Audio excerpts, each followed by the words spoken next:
저희 교회는 유명한 소프라노들이 있어서 오페라에 한 번씩 초대될 때가 있습니다.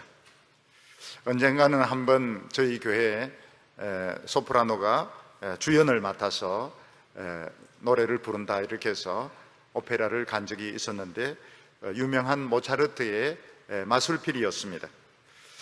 여기 이 마술피리의 클라이맥스는 역시 그 나중에 나오는 그 밤의 여왕이 부르는, 밤의 여왕은 못된 여자입니다.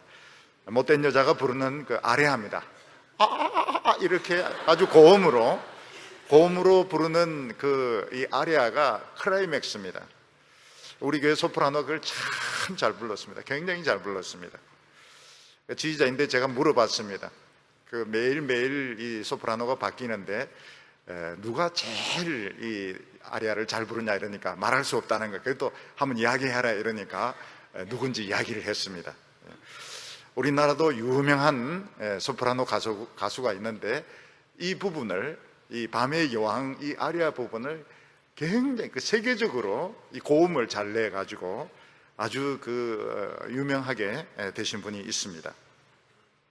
이런 고음의, 아주 고음의 이런 소프라노 음을 들으면 어떻게 되는가 하면 우리의 뇌가 아주 쫌삣해지면서 엔돌핀 같은 이런 그 호르몬이 흐르면서 굉장히 그 행복감을 느끼게 됩니다. 근데 시간이 지나면 어떻게 되는가 하면 이제 호르몬도 안 나오고 그때는 정상적으로 돌아가게 됩니다. 근데 요즘 우리는 우리 이 뇌를 자극하는 이런 조명들, 또 이런 음악들, 이런 것에 많이 우리가 지금 노출되어서 살아가고 있습니다. 길을 이렇게 가다 보면 그 전광판이 있지 않습니까?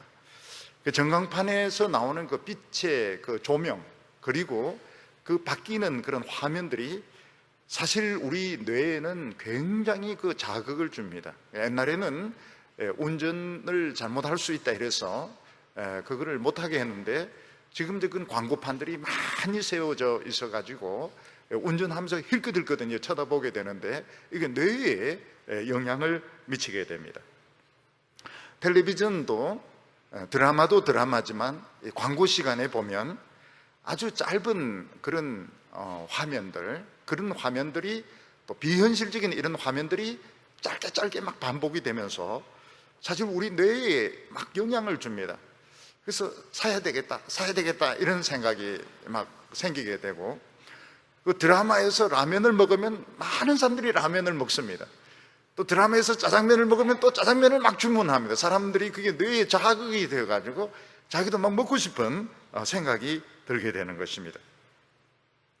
특히 청소년들의 이런 음악 콘서트를 가보면 어떤 데는 수천 명 또는 수만 명이 모이는데 그 대형 그 스크린에 아주 그 강한 조명을 비추면서, 그리고 거기 굉장히 그 키보드, 아주 그 강력한 키보드, 전자기타, 그리고 드럼, 이런 걸 가지고 막 그 음악을 연주하는데 청소년들이 혼이 빠집니다.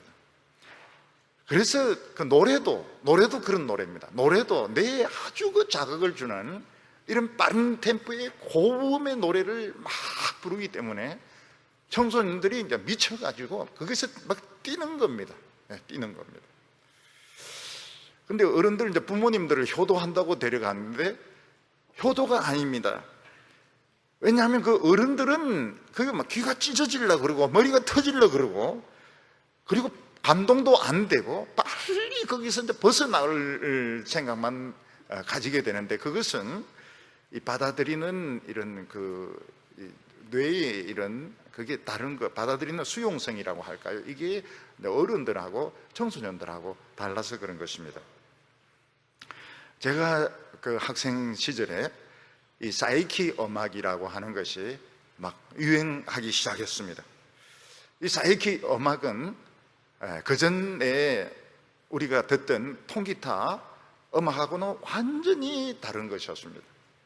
통기타는 서정적인 그런 노래, 남녀 간의 이런 사랑을 노래한, 저 별은 너의 별, 저 별은 내 별 이러면서 그런 아주 서정적인 이런 그런 가사로 마음의 감동을 불러일으키는, 눈물을 흘리게 하는 이런 음악이 위주라면, 사이키 음악은 이제 그때부터 벌써 전자기타, 그리고 키보드, 그리고 드럼을 굉장히 빠르게 이렇게 연주하면서 뇌에 자극을 주고 흥분시키는 이런 음악이 유행을 하기 시작했습니다.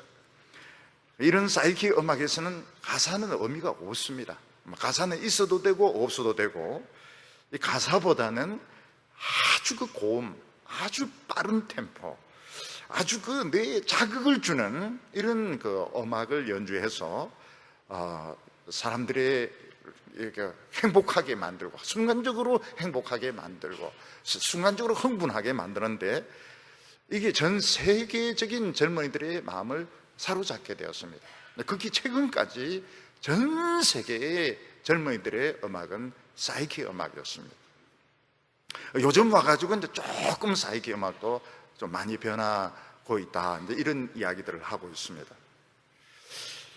근데 더 놀라운 것이 무엇인가 하면, 이 사도 바울은 2000년 전에 벌써 이 사이키 음악의 효과, 사이키 기도의 효과를 알고 있었다는 것입니다.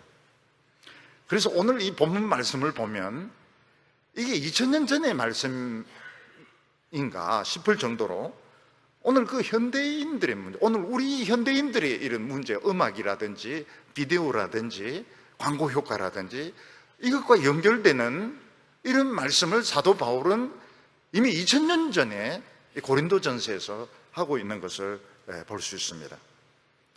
오늘 청소년들이 열광하고 있는 그 음악들, 그 텔레비전에서 퍼붓고 있는 그 광고들, 그리고 오늘 그 영화인데 그 비현실적인 영화, 입체적인 이런 영화들, 이런 SF 이런 영화들, 이런 것들이 다 사이키에 속하는 범위인 것입니다.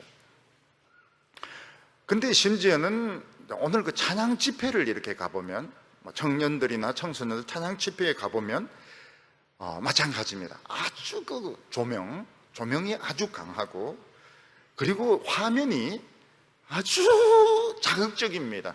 아주 자극적인 이런 화면들, 카메라가 이렇게 움직이면서 사람 얼굴도 비춰주고, 손 드는 것도 비춰주고, 눈물 흘리는 거, 눈물방울까지 비춰주고, 그러면서 그 음악이 아주 그 사이키 음악, 아주 그 뇌에 자극을 주는 이런 그 연주들, 이런 노래들을 부르기 때문에 사람들이 벌떡벌떡 일어나고 울고 손을 들고 시간 가는 줄 모르고 막 노래 부르는 것을 볼 수가 있습니다.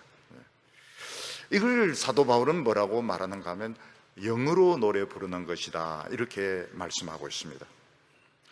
사도 바울은 이런 식의 그 찬양, 이런 식의 조명, 또 이런 식의 그 템포들이 나쁘다고 말하지 않습니다. 오히려 사도 바울은 이런 것 때문에 감사하다고 말하고 있습니다. 왜냐하면 이런 것을 통해서 우리는 행복하고, 또 이런 것을 통해서 우리가 은혜를 받을 수 있기 때문에 사도 바울은 나쁘다, 절대로 해서는 안 된다, 어떤 분들은 교회에서는 전자기타나 드럼을 쳤으나 이렇게 말하죠. 오히려 감사하다고 말하고 있습니다. 그렇지만 이런 음악들, 또 이런 메시지에 대해서는 한계가 있다는 것을 분명히 이야기를 하고 있습니다. 한계가 있다, 아주 중요한 이야기를 하고 있습니다.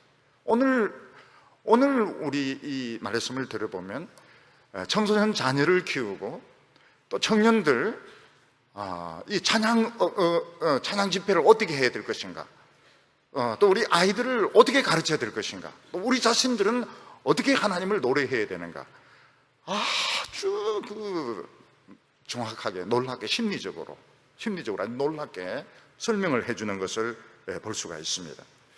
사도 바울은 뭐라고 말하는가 하면, 이런 사이키 계통의 그런 음악들, 이런 찬양들이 우리의 뇌를 자극하고 우리를 흥분시키고 은혜 받게 하고, 이것은 아주 좋다는 것입니다. 그런데 무엇인가 하면, 그 흥분하기는 굉장히 흥분하는데 인격적인 열매, 마음의 열매가 맺히는 건 아니라는 겁니다. 행복하긴 행복해요. 행복하고 기쁘고 좋아요. 그러나 이게 인격적인 열매, 믿음의 열매를 맺히는 것은 아니다 하는 것을 분명히 말씀하고 있습니다. 근데 심지어는 여기서 더 나가면 어떻게 되는가 하면 역효과가 생길 수 있습니다. 어떤 역효과가 생길 수 있는가 하면 이게 중독 증세가 나타나면서 계속 그런 음악, 그런 찬양을 안 부르면 견디지 못하는 그런 증세가 나타나게 되는 것입니다. 그래서 청소년들, 청년들 보면 이런 음악에 중독이 되면 이걸 아예 귀에 꽂고 살고 있습니다. 길에 가는데 음악을 들으면서 가고 있어요. 그럼 무슨 역효과가 생기고 있습니까? 뒤에 차가 박아도 모르는, 사이키 음악을 들으면서 박아도 모르는, 차가 충돌해도 와도 모르는 이런 문제가 생기게 되는 것입니다. 그리고 청소년들 중에서는 공부보다는 자꾸 이제 이런 음악에 빠지니까 돈이 필요합니다. 왜 돈이 필요한가 하면, 근데 음악회에 가니까 돈이 필요하고 CD를 사야 되니까 돈이 필요한가 합니다. 자꾸 돈을 달라고 합니다. 돈 주는 것은 주는 것인데 공부에 아무래도 너무 자극적인 이런 음악에 빠지게 되니까 공부를 멀리 하게 되는 이런 경우도 생기게 되고, 또 청년들이나 청소년들은 너무 찬양 위주로 집회를 하게 되면 설교를 안 듣게 됩니다. 설교를 못 들어요. 이게 설교를 못 듣게 됩니다. 한 번은 그때 서울에서 그 목요 찬양 집회가 굉장히 그거 할 때가 있었습니다. 굉장히 막 붐을 일으킬 때가 있었습니다. 그때 이제 누가 설교를 하기 때문에 제가 거기 갔습니다. 찬양 집회를 막 하는데 막 청소년들이 막 그 열광을 하는 겁니다. 그리고 찬양 인도자가 찬양을 굉장히 인도를 잘해요. 막 웁니다. 그리고 찬양 집회가 나타나고 나니까 끝나고 나서 이제 아주 훌륭한 목사님이 설교를 하는데 청소년들이 이제 이야기를 하면서 안 듣는 거예요. 그러니까 제 옆에 이제 외국 선교사가 있었습니다. 외국 여자분 선교사가 있었는데 그런 이야기를 하는 거예요. 노래 부를 때 울어요. 설교할 때 이야기해요. 이러면서 그 설교를 안 듣는다는 그런 이야기를 하는 겁니다. 설교를 안 들어요. 찬양만 막 듣고 설교는 안 듣는 거예요. 왜냐하면 그 리듬에 빠져가지고, 사이키에 빠져가지고 설교 듣는 것이 힘들어지게 된 것입니다. 또 어린아이들 중에서 너무 이 게임도 굉장히 자극적이지 않습니까? 그런 게임에 빠진 아이들은 자면서도 아주 그런 꿈을 꾼다든지 이런 간질 정세를 보인다든지 나중에 이제 자라서도 아주 그 정서적으로 문제가 생길 수가 있는 것입니다. 오늘 성경 말씀은 우리에게 뭐라고 말씀하고 있는가 하면, 이런 뇌에 바로 영향을 주는 이런 사이키 현상들이 반드시 나쁜 것은 아니라는 겁니다. 아주 좋은 호르몬, 행복한 호르몬을 만들어낼 수 있지만 이게 우리 마음의 열매, 믿음의 열매를 맺히는 것이 아니기 때문에 한편으로는 좋지만 또 다른 한편으로는 한계가 있다. 그래서 우리가 기독교 교육학적으로 기독교 신앙을 가르치는 입장에서 어느 쪽을 가르쳐야 되느냐는 그 기준을 오늘 이 성경이 제시를 해주고 있는 겁니다. 오늘 첫 번째로 성경이 무엇을 말씀하고 있는가 하면, 방언은 영으로 하는 것이다, 이렇게 말씀하고 있습니다. 고린도 교회에 있어서 이 방언은 아주 특이한 현상이었습니다. 그리스 사람들은 호머의 그 시, 호머의 일리어드라든지 오디세이라든지 또 유리피데스 이런 사람들의 그 비극시, 이런 데는 굉장히 익숙해져 있었습니다. 그래서 그 사람들은 이런 호모의 시라든지 비극시들은 줄줄줄줄 외웠습니다. 또 디오니소스 종교라 해가지고 포도주를 마시고 발광을 하는, 아주 그 미친 듯이 막 날뛰고 발광을 하는 이런 종교도 그들은 익숙했습니다. 근데 이 그리스 사람들에게 있어서 전혀 경험해보지 못한 새로운 현상이 있었는데, 그것이 무엇인가 하면 기독교인들이 하는 이 방언이라고 하는 것은 이 고린도 사람들, 그리스 사람들에게는 완전히 새로운 현상이었던 것입니다. 이게 어디서 들어보지도 못했던 이런 언어를 가지고 막 이야기를 해야 되는데, 이건 호모의 시도 아니고, 이것은 비극시도 아니고, 이 미쳐서 발광하는 것도 아니고, 굉장히 그 특이한 이런 현상들이 기독교인들 안에서 막 일어나고 있는데, 이게 이제 고린도 사람들이나 안 믿는 사람들에게 굉장히 그 두려움과 어떤 그 쇼킹한 이런 현상이었던 것입니다. 근데 이것은 그 고린도 사람들만의 현상이 아니었습니다. 이 기독교 안에서도 오순절에 성령이 임하면서 이제 방언이 터지지 않습니까? 근데 이 방언이라고 하는 것은 외국어가 동시 통역이 되는 그런 방언이었습니다. 그리고 고린도에서 이 방언 현상이 터지기 시작합니다. 그리고 기독교 긴 역사 동안 방언이 거의 일어나지 않았습니다.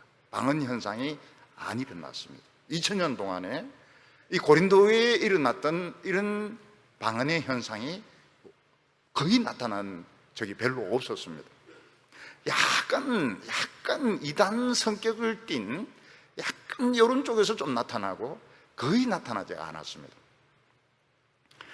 그러다가 20세기에 들어오면서 남미 계통의 오순절 계통의 교회에서 방언이 나타나는 겁니다. 사람들이 아주 특이한 언어로 예배드리면서 아주 특이한 언어로 막 방언을 하고 은혜를 받고 막 기뻐하는 이런 현상들이 일어나게 되고, 남미에서 먼저 일어났습니다. 그리고 한국에 또 이게 현상이 나타났습니다. 한국에서는 오순절 교회라고 하지 않고 순복음 교회다, 이렇게 순복음 교회의 현상이다, 이래서 또 순복음 교인들 중심으로 막 방언 현상이 터져 나왔던 것입니다. 근데 이게 기독교 역사상 늘 나타났던 현상이 아닌 겁니다. 그래서 정통 교회 신학자들과 교인들은 굉장히 당황했습니다. 과연 이게 어떻게 된 현상인가?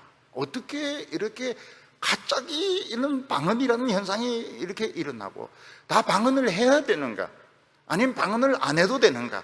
이런 문제에 대해서 굉장히 이런 관심과 논란이 일어나게 되었습니다. 우리 한국 교회가 선교가 이렇게 들어오면서 막 부흥이 일어나지 않습니까? 그래서 뭐 평양 대부흥 이런 이야기도 하고, 핍박 가운데서 교회가 급성장을 합니다. 그렇지만 한국 교회 안에 다툼과 분열이 굉장히 많았습니다. 그래서 교회가 싸워서 갈라지고 그러기도 하고, 또 교회 운영을 두고서도 많은 다툼이 있었습니다. 그래서 사람들이 사실은 이 성령의 역사에 대해서 굉장히 사모하는 것이 있었던 겁니다. 아주 사모하는 마음. 참 이런 성령의 역사가 임할 수 없는가? 교회에서 그렇게 입으로는 사랑하면서 그렇게 회의하면서 싸우고, 재직해하면서 싸우고, 당회하면서 싸우고, 교회가 파가 갈라지고, 이렇게 굉장히 교인들이 갈급해하는 이런 가운데서 이런 방언 현상, 이런 순복음 현상이 막 일어나면서 폭발적으로 순복음 교회가 커지게 되었습니다. 이게 고린도의 고린도에도 마찬가지였습니다. 고린도는 특히 이방 세력이 아주 강한 이런 도시였습니다. 그리고 거기는 엄난한 도시였고, 이방 신전도 많았고 철학도 많았습니다. 거기에 기독교인들이 세상의 사람들이 알지 못하는 그런 이상한 언어를 가지고 막 기도하고 찬송을 하고 설교를 하고 막 이러니까 다른 종교가 사실은 겁을 좀 집어먹었던 겁니다. 야, 이 기독교에 뭐가 있는가 보다. 근데 이런 식으로 해서 겁을 좀 집어먹었습니다.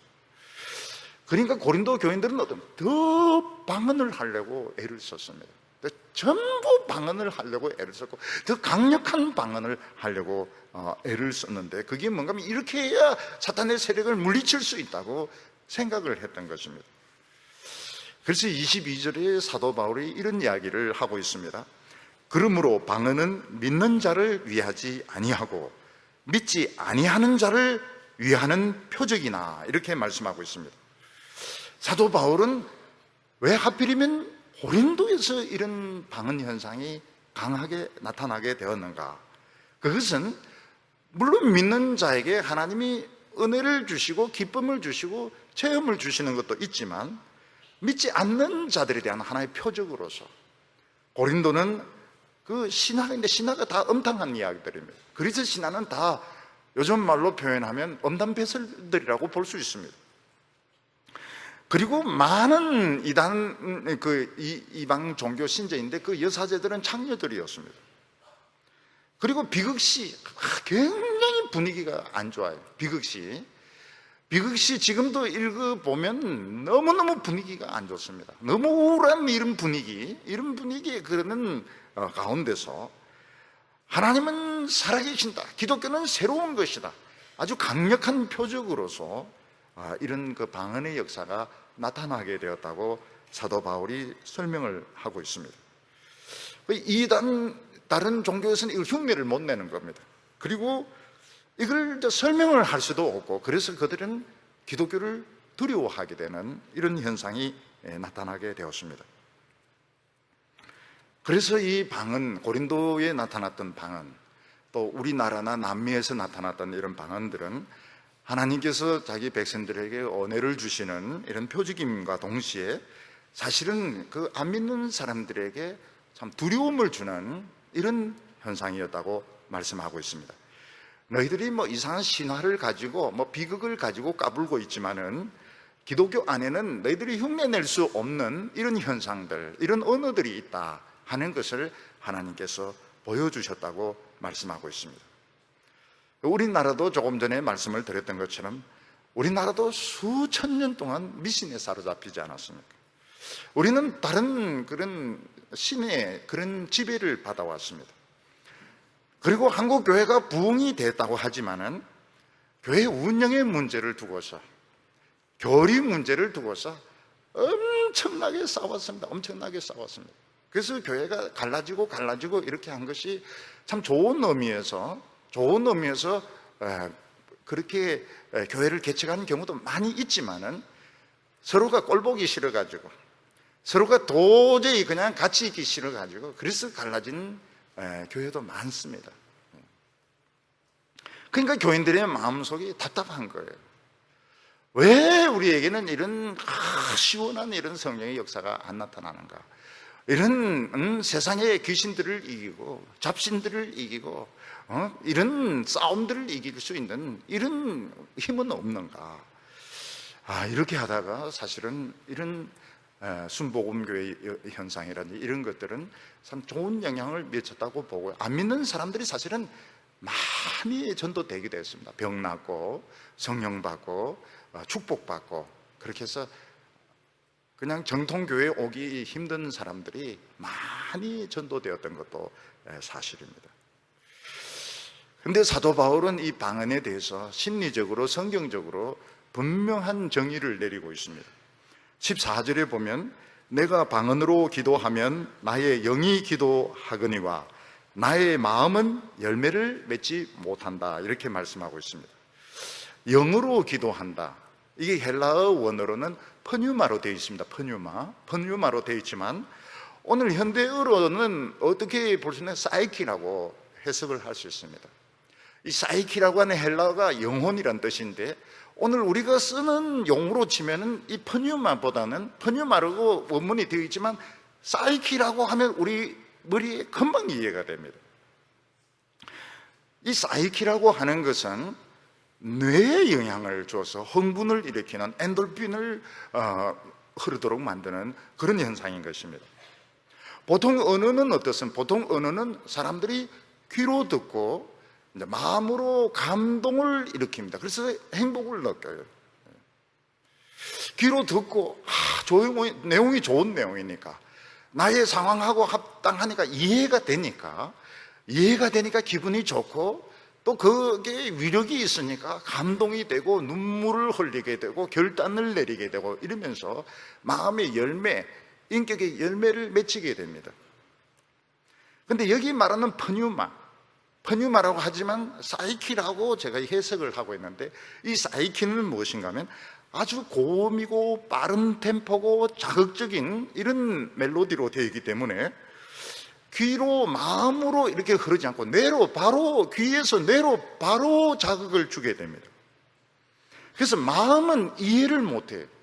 마음은 지금 이 내용이, 음악의 내용이 무엇인지 이해를 못합니다. 그냥 뇌가 막 흥분을 하는 것입니다. 그래서 뇌가 흥분하면서 기분이 좋은 거예요.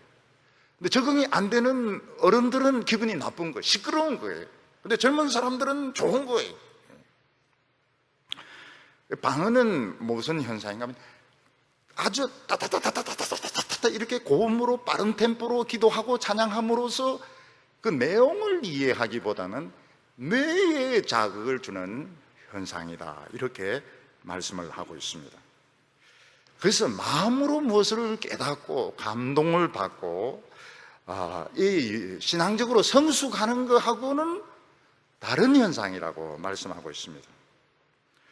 그러면 이 사이키로 기도하는 것, 방언으로 기도하는 것이 아무 유익이 없고 해롭기만 하냐? 그렇지는 않습니다. 우리가 참 어려운 이런 세상을 살아가면서 특히 그 젊은 사람들, 또 어려움을 겪는 사람들이 이런 그 영혼이 흥분되는 이런 기도, 이런 찬양을 통해서 이 행복한 그 호르몬이 흐르게 됩니다. 행복해요. 행복하고 기분이 아주 좋습니다. 기분이 좋고 행복합니다. 이 세상에서 멸시천대 당하고 특히 청소년들 공부에 공부에 압력 받는 건 좋은데 공부가 안 되는데 어떡합니까? 매일 선생님에게 얻어터지고 부모님에게 잔소리 듣고 이렇게 하다가 막 그런 음악 들으면 행복한 거예요. 교인들 중에서도 참 너무 힘들고 답답한 가운데서 이런 막 열광적인 찬양 막 부르면은 세상과 나는 간 곳이 없고 구속 한 주만 보이도다 안 되면 굉장히 그 흥분이 되는 겁니다. 근데 문제는 뭔가 하면 그 흥분이 끝나면 그냥 끝나는 거예요. 끝나는 거예요. 그 음악이 끝나고 그 노래가 끝나면 모든 게 끝나는 겁니다. 감동도 끝나고 모든 것이 그냥 원점으로 돌아가는 것입니다. 그 청소년들이 몰려가서 그 유명한 그 가수들 그냥 그 조명하며 그 음악하며 막 열광하다가 딱 끝나면 허무하게 집으로 돌아옵니다. 허무하게 폐잔병처럼 다 전부 이래가 가방 메고 노래 흥얼흥얼 거리면서, 그리고는 이제 돈 탈탈탈탈 들어가지고 CD를 사는 겁니다. 그 CD를 제일 많이 사는 사람들은 청소년, 그것도 여학생들, 남학생들도 마찬가지입니다. 청소년층들이 그 CD를 많이 듣습니다. 그리고 하루 종일 들어요. 그리고 또 다음 콘서트에 몰려갑니다. 부작용이 이제 생기면 공부는 점점 싫어지는 겁니다. 그리고 현실이 점점 짜증이 나는 거예요. 왕짜증입니다. 왕짜증하고 좀 다른데, 막 짜증을 부려요. 막 짜증. 왜냐하면 현실이 싫은 거예요. 현실이 너무 싫고 그냥 음악 세계에 빠지고 싶은 거예요. 그래서 반항심이 생기게 되고 현실에 적응을 못하게 되는 부작용이, 그때는 좋습니다. 딱 한순간은 행복한데 부작용이 생길 수 있다는 것입니다. 그래서 15절에 사도 바울이 이렇게 말하고 있습니다. 그러면 어떻게 할까? 내가 영으로 기도하고 마음으로 기도하며 내가 영으로 찬송하고 또 마음으로 찬송하리라.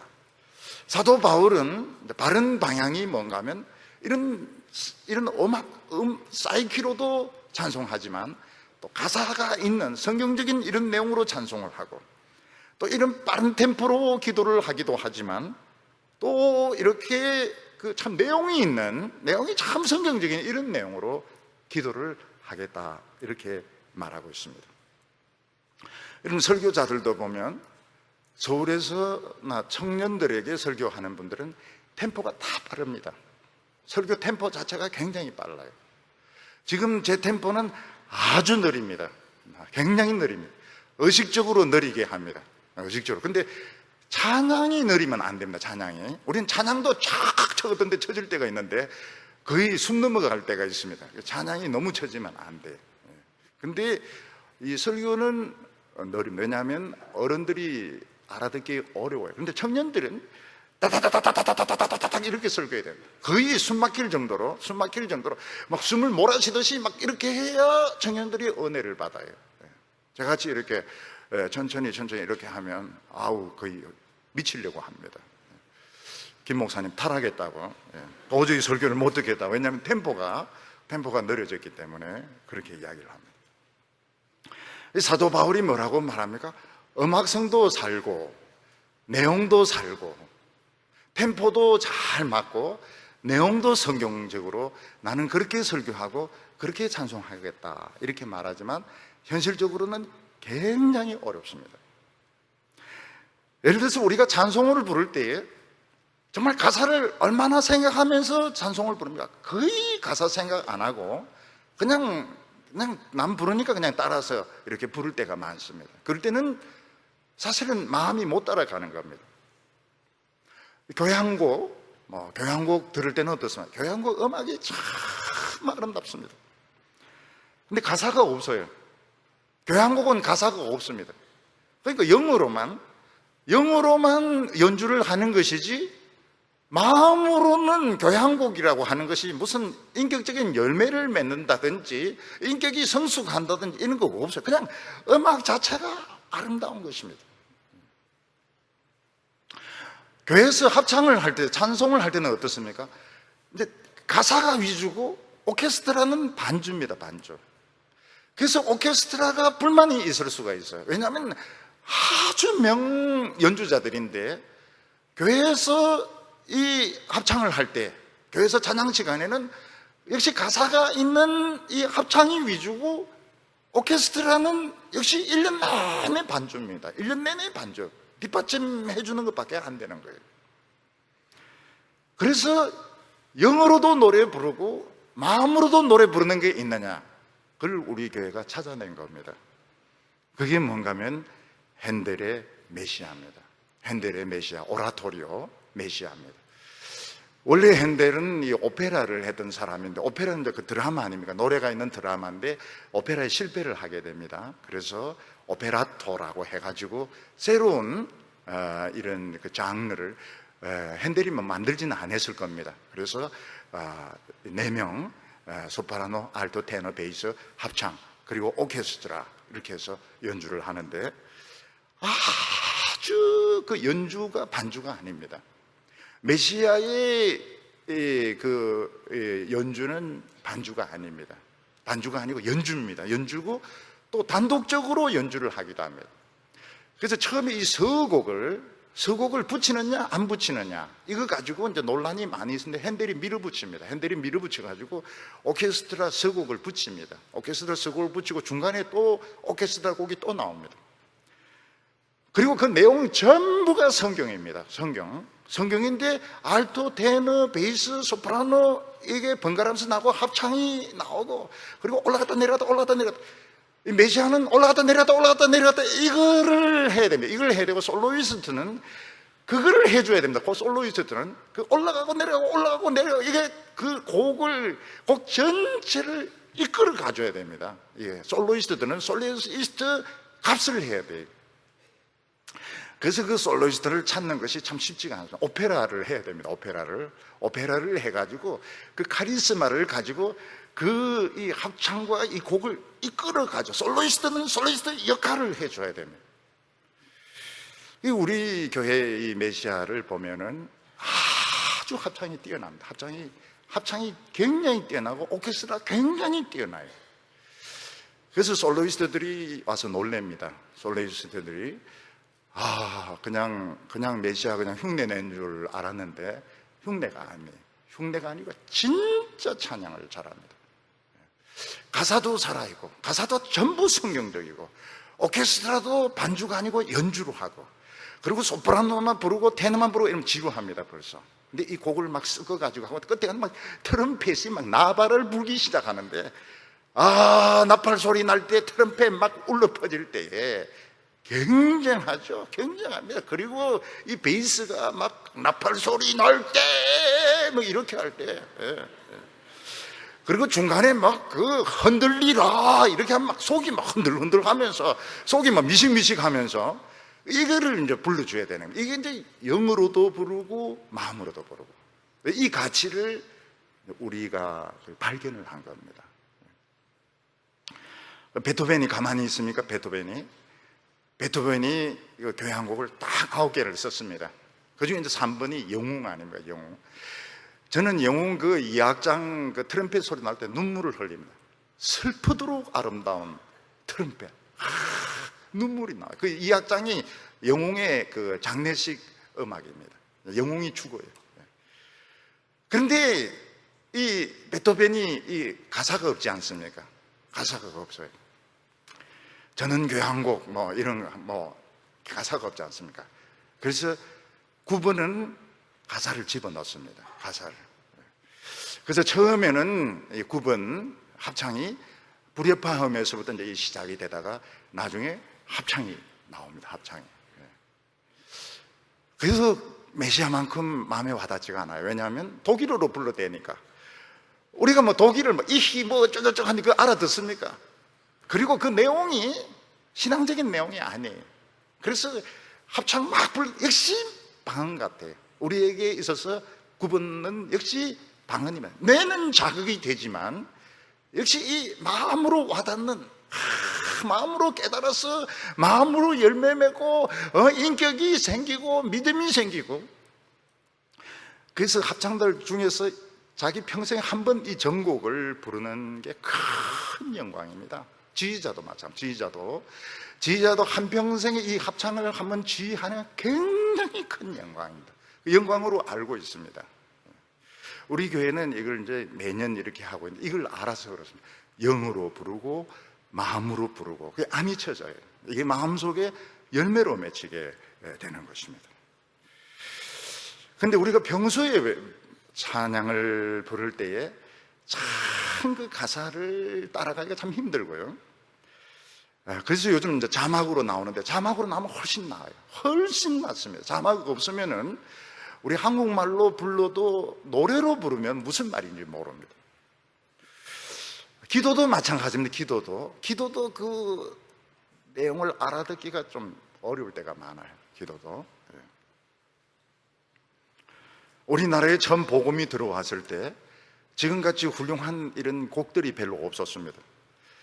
그래서 기독교인들이 부흥회 할 때 어떻게 부릅니까? 그냥 세상 노래 이런 데 가사를 붙여가지고, 가사가 한 10절 정도 됩니다.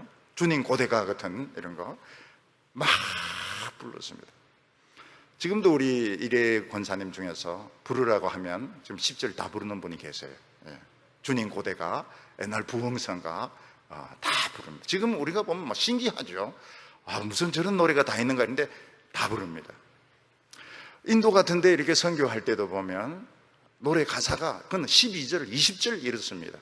기독교적인 내용을 이렇게 넣어가지고 노래를 아이들에게 가르쳐가지고 신앙을 가지도록, 이런 선교의 방법을 썼던 것입니다. 요즘 이제 젊은이들이 부르는 노래 보면 제가 모르는 것이 많아요. 한 반 정도는 모릅니다. 또 따라 부르려고 하면 숨이 차요. 숨이 차서 따라 부르기가 템포가 굉장히 빠르고 내용이 어렵고 빠르고, 그래서 청년들 얼굴을 이렇게 봅니다. 저것들도 숨 차는가 안 차는가 이렇게 보는데 아니, 굉장히 좋아합니다. 굉장히 좋아하고 너무너무 잘 불어요. 그래서 이게 받아들이는 이게 그 영적인 그 범위라고 할까요? 이게 많이 다르구나. 벌써 따라 부르기가 어렵고 가사가 복잡하고 이러는데 청년들은 그걸 아주 좋아하고 또 그걸 불러야 은혜를 받고, 이런 걸 보면 참 이 영으로 부르고 마음으로 부르고 이게 참 다르구나 하는 것을 알게 됩니다. 사도 바울이 말하는 것이 무엇인가 하면, 영으로 부르는 것은 뇌에 바로 자극을 주는 거기 때문에 행복합니다. 기쁩니다. 그렇지만 열매는 없습니다. 그거 하고 딱 끝나는 거예요. 방언도 마찬가지입니다. 그때 따다다다다닥 기도하고 따다다다닥 찬송하고 딱 끝나는, 사이키에 속하는 것이다. 이렇게 말하고 있습니다. 오늘 두 번째로, 우리가 진정한 축복을 받으려고 하면 어떤 쪽으로 가야 되느냐, 어떤 쪽으로 노래하고 어떤 쪽으로 찬송을 해야 되느냐 하는 것을 말씀하고 있습니다. 여기 16절에 보면, 그렇지 아니하면 내가 영으로 축복할 때에 알지 못하는 처지에 있는 자가 내가 무슨 말을 하는지 알지 못하고 내 감사에 어찌 아멘하리요. 어떤 사람이 이제 축복을 합니다. 기도를 축복으로 합니다. 찬송을 축복으로 합니다. 그런데 알지 못하는 이런 사이키 음악을 통해서, 사이키 언어를 통해서 축복을 하고 찬송을 하는데, 여기 보면 알지 못하는 사람, 또 옛날 번역에는 무식한 처지에 있는 사람, 이런 방언의 경험이 없고 알지 못하는 사람이 들을 때는 이게 아무 의미가 없는 겁니다. 아무 의미가 없고, 이건 소음이고, 이거는 그냥 지루한 것이고, 그래서 아멘이 안 나온다는 겁니다. 아멘이 안 나오는 거예요. 아멘이 안 나오고, 이게 아무 의미가 없고 그냥 시간 낭비밖에 안 된다는 겁니다. 오래전에 이제 교회에서 어떤 분이 노래를 잘 부르는 분이 와서 이제 그 특송을 했습니다. 근데 특송을 영어로 부르는 거예요. In my heart, in my heart, in my heart, in my heart. 간절하게, 하나님이여, in my heart, in my heart, 내 마음속에 그 은혜를 달라고. 근데 할머니들 귀에는 이놈아 이래 들린 거예요. 그 할머니는 어떻게 생각? 아니, 찬송하러 나가 왜 욕을 하냐 이게. 이놈아 이래. 젊은 사람이 어른들 잔뜩 앉혀놓고 왜 욕을 하냐고. 그러니까 할머니들이 막 화가 난 겁니다. 앵그리 그랜마, 앵그리 버드 같이 앵그리 그랜마, 화가 난 거예요. 와, 욕을, 저 사람이 욕을 하냐 이렇게 하는 겁니다. 왜냐하면 못 알아듣는 말로 했기 때문에. 종교개혁 전에 사제들이 축복을 합니다. 라틴어로 축복을 합니다. 기도를 합니다. 라틴어로 기도를 합니다. 교인들은 못 알아들어요. 그래서 미신에 빠집니다. 아주 미신이 심합니다. 하나님에 대해서 공포심만 가지고 있는 것입니다. 사랑은 무례하지 아니하며, 사랑은 남의 수준에 맞춰야지 자기 기준을 가지고 이야기하고 떠들어대고, 이것은 사랑이 아닙니다. 이건 사랑이 아니고 이건 소음이고, 이건 아무것도 아니고, 아멘도 안 나오고 아무 소리도 안 나오는 겁니다. 이는 교만한 겁니다. 기도할 때, 찬송을 할 때, 이럴 때는 알아들을 수 있도록 배려를 해야 되고 공감할 수 있도록 해줘야지. 지 혼자 막 찌끄러대는 이것은 소음에 불과하고 아무도 아멘을 안 한다. 화가 나는 거예요. 17절에 보면, 너는 감사를 잘 하였으나 그러나 다른 사람은 덕세움을 받지 못하리라. 아주 감사를 했습니다. 베네딕션, 축복을 했습니다. 라틴어로, 방언으로, 사이키로 했습니다. 근데 유감스럽게도 교인들은 무슨 소린지 못 알아듣는 거예요. 그래서 덕을 세우지 못합니다. 축복을 했으면 믿음이 생겨야 되고 용기가 생겨야 되고 자신감이 생겨야 되는데 전혀 그런 게 없는 거예요. 그냥 소음인 거예요. 소음. 그냥 뇌만 자극을 주는 것입니다. 그래서 19절에, 그러나 교회에서 내가 남을 가르치기 위하여 깨달은 마음으로 5마디 말하는 것이 1만 마디 방언으로 말하는 것보다 나으니라. 교회에서는 무엇이 중요합니까? 남이 알아듣지 못하는 소리 100만 마디 짓거려대는 것보다도 성경을 잘 연구해서 주일학교나 중고등부에서 알아듣도록 가르치는 것이 훨씬 유익하다. 이게 사도가 한 말입니다. 사도가 그냥 우리에게 한 말이 아니고 사도가 한 말이, 너가 은혜 받았다고 해서 너가 뭐 안다고 100만 마디 짓거려 봐야 사람들이 그걸 알아듣느냐 하는 겁니다. 아멘이 나오느냐 하는 것입니다. 어린이들이나 청소년들 가르치는 분들이 아주 주의해야 될 것이 무엇인가 하면, 어린이들은 게임하는 것을 좋아하고 청소년들은 그런 사이키 음악을 좋아합니다. 필요합니다. 필요하지만 결국 그들이 성경학교에서 은혜를 받고 수련회에서 은혜 받는 것은 그들이 알아들을 수 있는 언어로 설교하고 가르치고 그룹 공부하는 것입니다. 알아들을 수 있도록. 5마디 하는 것이 100만 마디 짓거려대는 것보다 더 중요하다고 말하고 있습니다. 그래서 청소년들을 조명을, 사이키 조명을 껴가 그 전자기타를 울리고 세우고 손들게 하고 헌신하게 하고, 이게 정직한 것이 아닌 겁니다. 정직한 목사, 정직한 지도자는 그렇게 하면 빨리 효과를 줄 수 있고 빨리 울 수 있고 빨리 은혜 받을 수 있지만, 집에 가면 어떻게 합니까? 완전히 고슴도치처럼 막 틀을 다 세워가지고, 그리고 엄마를 괴롭히고 동생 올라타서 목 조르고 숙제는 안 하고 막 신경질 막 했는데, 왜냐하면 피곤하거든요. 목회자나 가르치는 전도사님은 정직해야 됩니다.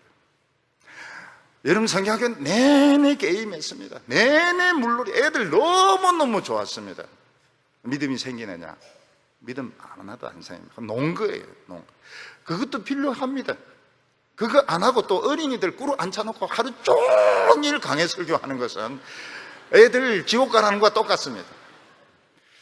그 아이들이 알아들을 수 있는, 그 애들이 보면은 만화 영화 같은 거 보면은 싹 빠져들어갑니다. 싹 빠져들어가요. 그래서 전도사님은 어떤 때 그 만화 영화를 봐야 될 때가 있습니다. 또 청소년들이 사용하는 그 언어들을, 어떤 언어들을 쓰는지 그거를 들어볼 필요가 있습니다. 그들이 관심 가지는 것이 무엇인지 이해를 할 필요가 있습니다. 하나님 교회에서 제일 중요한 게 그게 필요합니다. 그게 필요해요. 동기 유발로 필요합니다. 관심을 가지도록 하기 위해서 필요합니다. 행복감을 느낄 필요가 있습니다. 아이들이 교회 와서 행복해야 됩니다. 청소년들이 행복해야 됩니다. 그러나 그 순간 끝나면 딱 끝나는 것입니다. 아무것도 없어요. 결국은 그들이 알아들을 수 있는 그런 언어를 가지고 분방 공부를 하고, 그들이 알아들을 수 있는 언어를 가지고 설교를 하고.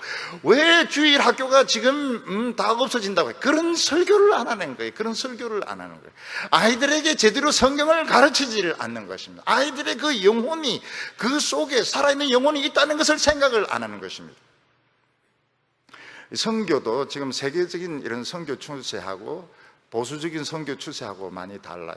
세계적인 선교 추세는 기독교가 꼭 예수가 십자가에 못 박아 죽어야 된다고 생각하지 않습니다. 천국과 지옥이 있어야 된다고 생각하지 않습니다. 성경이 하나의 말씀이라고 믿지 않습니다. 그게 세계적인 선교 단체의 그런 총재들과 신학교 총장들이 가지고 있는 생각입니다.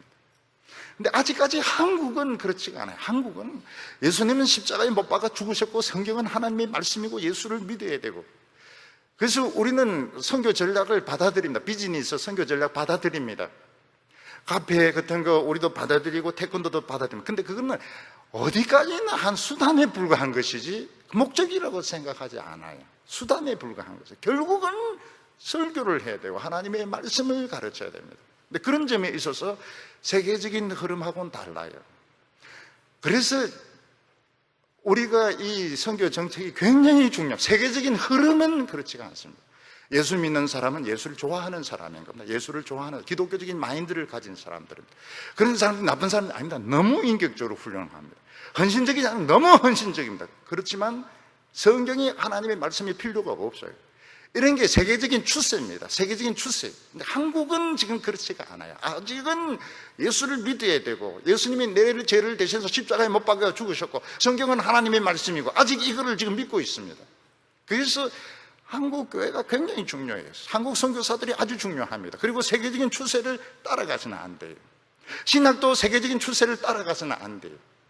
외국 가서 논문 쓰려고 하면 성경은 하나님의 말씀이다. 벌써 논문 자체가 성립이 안 됩니다.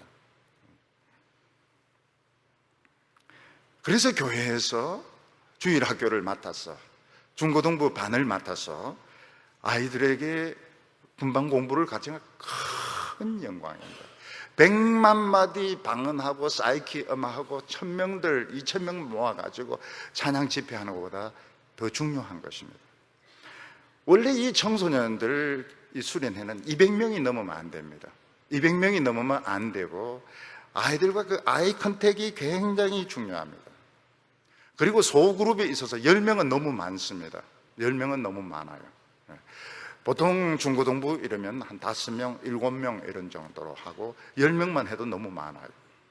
저는 중고등부 교사할 때 우리 반이 50명이었습니다. 왜 50명 했느냐? 우리는 맨날 부흥회를 했기 때문에. 부흥회를 했기 때문에 저는 애들 다 합니다. 애들 다 알았습니다. 그렇지만은 원칙적으로는 수련회는 200명 너무 많아요. 한 120명. 근데 1000명, 2000명 모아놓고 막 찬양하고 울고 소리 지르고 이러는데 기본적으로 이 기독교 교육이 잘못된 겁니다. 아주 잘못된 겁니다. 사도 바울은 이 모든 것은 소모품이라고 말하고 있습니다. 모든 것은 소모품이, 남는 것은 설교 말씀이 남습니다. 설교 말씀이 남고 기도한 것이 남습니다. 이거를 정직해야 돼.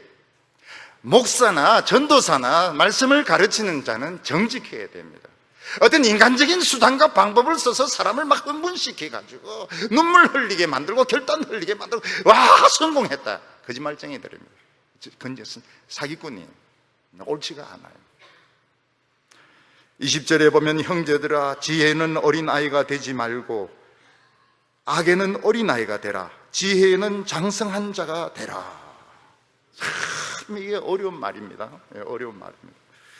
하나님의 말씀에 있어서는 어린아이가 되지 말고 장성한 사람이 되라는 겁니다. 하나님의 말씀을 이해하고 하나님의 말씀을 생각하고 하나님의 말씀을 가지고 이야기하는 어른이 되라는 것입니다. 근데 악한 데는 어린아이가 되라고 말을 하고 있습니다. 못 알아듣는, 아무것도 할 수 없는 어린아이가 되라고 말하고 있습니다. 사람의 뇌라고 하는 것은 훈련시키는 데 따라서 달라지게 됩니다. 사람이 자꾸 논쟁하고 토론하고 이러면은 그쪽으로 뇌가 발달하게 되어 있습니다. 그 대신에 말씀은 들리지가 않아요. 왜냐하면 내가 다음 말을 해야 될 걸 생각해야 되기 때문에, 또 다른 상대방의 얘기를 끊는다고 하니까 길을 죽여야 되기 때문에 더 자극적인 말, 더 논리적인 말을 생각하기 때문에 듣는 것을 잘 하지 못합니다. 토론 잘 하는 사람들 보면 남의 말 안 들어요. 그래서 이 세미나나 심포지엄에 가서 딱 들어보면 처음에는 놀랍니다. 어떻게 말을 저렇게 잘한가? 이 햇바닥에 참기름을 발라놔. 막 청산유수 같이 하는데 딱 보면 자기 틀에 가지고, 자기 틀만 가지고 다 재단을 해서 이야기하는 겁니다. 남 말 절대로 안 듣습니다. 그리고 다른 사람도 아예 그런 줄로 알아요. 그 사람도 자기 틀 가지고 이야기를 합니다. 근데 우리가 하나님 말씀을 자꾸 들으면 그런 논쟁하는 사고, 토론하는 사고, 이런 쪽은 퇴화가 되고 자꾸 말씀을 이렇게 듣는 이런 쪽으로 발달하게 됩니다.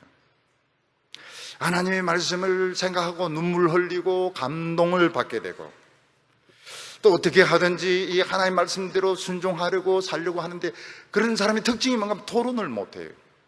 논쟁을 하지 못합니다. 공격적인 이런 대화를 하지 못해요. 왜냐하면 뇌가 이게 서로 발달하는 게 다르기 때문에 그런 것입니다.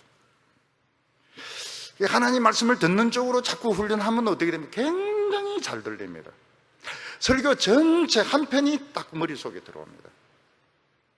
그리고 하나님의 뜻을 정확하게 찾습니다. 처음에는 잘 모르다가 지금 나의 이런 시츄에이션, 이 형편에 하나님이 원하는 것이 무엇이냐, 처음에는 많이 혼동되고 헷갈리고 나중에는 정확하게 알고 미래에 대해서도 상당히 많은 것을 알 수가 있습니다.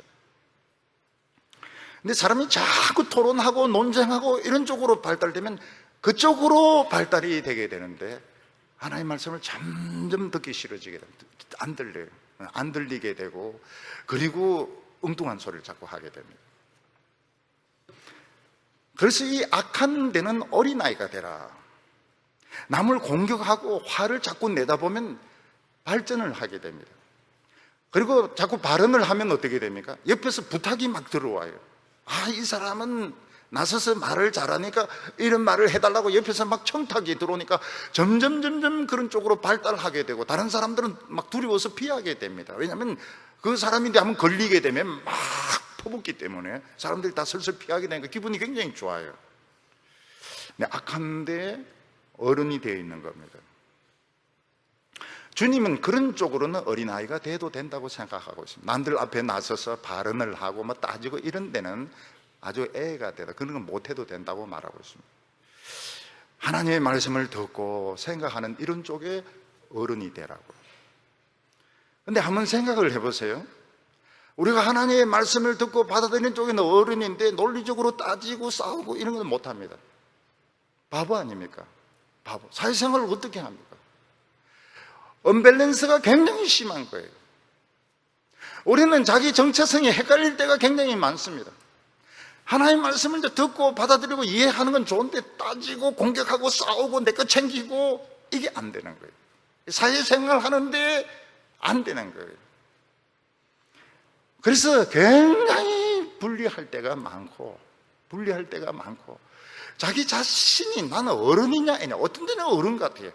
설교 말씀을 들을 때는 어른인 것 같은데 사회생활 하거나 다른 사람 만나면 어린애인 건 아무것도 못하는 거예요. 왜냐하면 그런 쪽으로는 개발이 안 됐으니까요. 그래서 우리 성도들이 자기 그 정체성에 대해서 혼동을 많이 겪습니다. 그건 성도들만 그런 것이 아니고 저도 그렇습니다. 저도 굉장히 제 자신에게 질문을 합니다. 너는 어른이냐 애냐? 애 같아요. 너무 애 같아요. 생각하는 게 너무 유치한 거가 너무 애 같아요. 설교 시간에는 어른입니다. 집에 가서는 애입니다. 굉장히 헷갈려요. 막 기도하고 큐티하고 이런 데서 해결될 문제가 아닙니다. 내가 애인지 어른인지 제 자신이 막 헷갈려요. 우리 장로님들이 애입니까? 그러면 어른이죠. 손자들이 있는데. 근데 우리는 또 어떤 데 보면 어린애 같아요. 그래서 우리가 이 정체성에 대해서 많이 생각을 해서 정리를 해야 됩니다. 애가 아니다. 나는 어린애가 아니다. 나는 말씀을 듣는 쪽으로 많이 훈련되고, 근데 이게 굉장히 중요한 것이고, 나는 어린애가 아니다. 난 유치하잖아. 만약 유치하게 되면 잘 넘어집니다. 만약 우리가 유치한 자상을 가지고 있다면 유혹에 잘 넘어집니다. 남의 공격에 잘 넘어지게 되면 상처를 너무 잘 입습니다. 애들이 넘어지고 자빠지고 깨지는 것 똑같아요. 그래서 오늘 우리는 자신의 자상을 생각을 해야 됩니다. 주님 앞에서 나는 애 같은데요. 나는 도저히 직장생활 할 자신이 없는데, 나는 교회생활 할 자신이 없는데 하나님 왜 나를 이렇게 애로 만들으셨나요? 주님이 뭐라고 말씀하시면 너는 애가 아니야. 넌 어른이야. 진짜 어른이라고. 어떤 어른입니까? 천사 같은 어른이라고. 그래서 우리는 천사 같은 이런 자아상을 가지지 않으면 견디기가 어렵습니다. 나는 천사다. 나는 천사다. 자꾸 자기 자신에 대해서 그것을 해야 되고, 그리고 하나님께서 악을 이길 수 있는 지혜를 주십니다. 싸울 필요가 없어요. 여러분, 귀한 그릇이 싸구려 그릇하고 부딪혀서 이겨서 뭐 합니까? 이길 필요가 없어요. 모든 것을 바로 보는 것이 이기는 것입니다. 오늘 여기 하나님의 백성들이 말씀을 듣지 못할 때 어떤 일이 일어나게 되는지 말씀하고 있습니다. 21절에 보면 율법에 기록된 바 주께서 이르시되 내가 다른 방언으로 말하는 자와 다른 입술로 이 백성에게 말할지라도 그들이 여전히 듣지 아니하리라 하였으니, 이 말씀이 어려운 말씀입니다. 이스라엘 백성들, 유다 백성들이 이 히브리어를 우습게 생각했습니다. 사실 히브리어는 아주 단순한 언어입니다. 아주 단순한 언어고 쉬운 언어입니다. 미국 사람들이 히브리어를 어렵게 생각하지만 우리 한국 사람들에게는 히브리어가 어렵지가 않습니다. 히브리어는 굉장히 쉬운 언어고 단순한 언어입니다. 딱딱딱딱 끊어지게 갔다, 앉았다, 섰다, 말했다 이런 식으로 되어 있습니다. 그래서 이스라엘에 있는 귀족들이나 백성들은 이 히브리어를 좋아하지 않았습니다. 히브리어를 설교하는 것을 싫어했습니다. 시시하다고 생각했습니다. 그래서 이들은 외국어로 하는 설교를 좋아했습니다. 외국어로. 바벨론 언어로, 에집트 언어로, 가나안 언어로 설교하고 가나안 언어로 기도하는 것을 좋아했습니다. 오늘 수준 높은 설교를 들었다고. 오늘 아주 수준 높게 기도하더라고. 히브리어로 설교하고 기도하는 것을 그들은 유치하다고 생각해서 안 들었습니다. 근데 선지자들은 유학파가 아니었습니다. 선지자들은 다 히브리어밖에 몰랐습니다. 그러니까 그들이 그 말씀을 안 들었어요. 하나님의 말씀을 안 들으니까 어떤 일이 일어나게 됩니까? 불말과 불병거가 없어지는 겁니다. 하나님의 말씀을 가지고 선포할 때 불말과 불병거가 일어나게 되고, 성령의 불이 일어나게 돼. 성령의 불은 꺼지면서 불말과 불기병거가 없어지니까 외국으로 말하는 사람들이 오게 됩니다. 외국 군대가 쳐들어오게 되는 겁니다. 외국 군대가 와서 뭐라고 이야기하면 너희들 항복해라. 너희들 항복해라고. 또 자존심은 얼마나 셉니까? 절대로 항복 안 합니다. 그래서 예루살렘이 망하고 불타게 되는 것입니다. 하나님의 백성들이 하나님 말씀을 안 들으면 유연성이 없어지게 됩니다. 유연성이 없어지면 딱딱하니까 부러져 버리는 거예요. 바람이 불면 부러집니다. 우리 속담에도 모난 돌이 정연을 맞는다고. 하나님의 말씀을 들으면 아주 유연합니다. 자존심 버리라고 하면 버리면 되는 거예요. 항복해라 항복하면 되는 겁니다. 절대로 그렇게 안 합니다. 절대로 끝까지 그렇게 안 합니다. 우리가 누군데? 결국은 예루살렘이 망할 수 없는 성이 망하고 불탑니다. 왜냐하면 외국어를 너무 좋아했기 때문에 외국 사람들이 와서 그들을 짓밟는 것입니다. 23절에 보면 그러므로 온 교회가 함께 모여 다 방언으로 말하면 알아듣지 못하는 자들이나 믿지 아니하는 자들이 들어와서 너희를 미쳤다 하지 않겠느냐. 사람들이 은혜 받았다 해서 막 소리 지릅니다. 전부 소리 지릅니다. 전부 방언으로 막 떠듭니다. 안 믿는 사람이 교회에 한번 예수 믿으러 왔다가 아이고 여기는 전부 미친 놈들이구나. 다 도망을 가버리는 겁니다. 사람들이 싫어해요. 그런 사람들을 싫어합니다. 알아먹지 못하는 소리를 막 떠들고 자기 사상을 강요하고 아주 싫어합니다. 본인만 그걸 모르죠. 하나님의 백성들은 어떻게 유연해야 됩니다. 유연해야 되고 다른 사람에게 아름다운 모습을 줘야 됩니다. 자기가 아무리 옳고 떠들고 그건 지 알아서 할 문제고 남들이 보기에 안 믿는 사람들이 보기에도 아름다운 모습을 가져야 됩니다. 24절과 25절 보면 그러나 예언을 하면 믿지 아니하는 자들이 나 알지 못하는 자들이 들어와서 모든 사람에게 책망을 들으며 모든 사람에게 판단을 받고 그 마음에 숨은 일들이 드러나게 되므로 엎드려 하나님께 경배하며 하나님이 참으로 너희 가운데 계신다 전파하리라. 교인들은 다 어려운 문제를 가지고 하나님 앞에 나옵니다. 어떤 사람은 자녀 문제 때문에 힘들어하고 있고 돈 문제로 힘들어하고 있고 어떤 사람들은 병 때문에 힘들어하고 있습니다. 예배 드리는 가운데 자기 이야기를 듣습니다. 하나님께서 병에 대해서 위로를 해주십니다. 돈에 대해서 해결을 해주십니다. 그리고 자기 자신의 그 자녀의 문제에 대해서 믿음을 가질 수 있도록 해주십니다. 이게 뭔가 하면 기독교가 가지고는 설교가 가지고 있는 놀라운 신비입니다. 설교 시간에 교육 수준이 다 틀립니다. 이 당시에 노예도 있었고 하녀도 있었고 주인도 있었고 이 자유하는 사람들도 있었습니다. 그러나 전부 자기가 각자의 언어로 듣는 것입니다. 예수 안 믿는 사람이 들어왔다가 혼이 납니다. 왜냐하면 하나님을 안 믿는 것이 큰 잘못이구나 하는 것을 설교에서 깨닫게 되는, 모든 사람에게 책망을 받는 것처럼 느껴지게 되는 것입니다. 어떤 사람이 엄난한 죄를 짓고 교회에 왔습니다. 그러면 그 설교에 꼭 나옵니다. 엄난한 죄는 안 된다고. 어떤 분이 이제 직장생활을 하면서 술을 마셨습니다. 딱 그 주간에 술 이야기가 또 나옵니다.